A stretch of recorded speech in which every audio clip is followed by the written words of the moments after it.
Erectile dysfunction ED लक्षण एवं सठिक समाधान। इरेक्टाइल डिस्फंक्शन शिथिलता बा स्तंभन दोष एमिति कौनसी समस्या नुहे जहाकु नेई डरिबा बा लाज करिबा उचित। यह एक साधारण शारीरिक एवं मानसिक स्थिति जहार आयुर्वेद रे संपूर्ण एवं सुरक्षित चिकित्सा संभव। मुख्य लक्षण सिम्पटम्स। शारीरिक संकेत सहवास समय रे लिंगरे पर्याप्त शक्तपण उत्तेजना न आसिबा किंबा सहवास सरिबा पूर्वरु ही उत्तेजना कमिजिबा।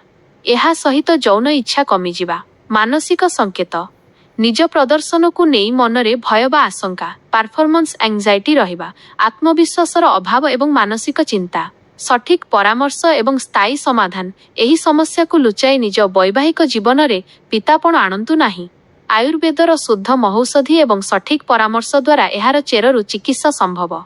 आज ही जोगाजोग करंतु एवं आपणक समस्यार संपूर्ण गोपनीयता सहित समाधान पांतु। विशेषज्ञ डाक्टर वैद्यराज सेक्सोलॉजिस्ट एवं आयुर्वेदिक चिकित्सक।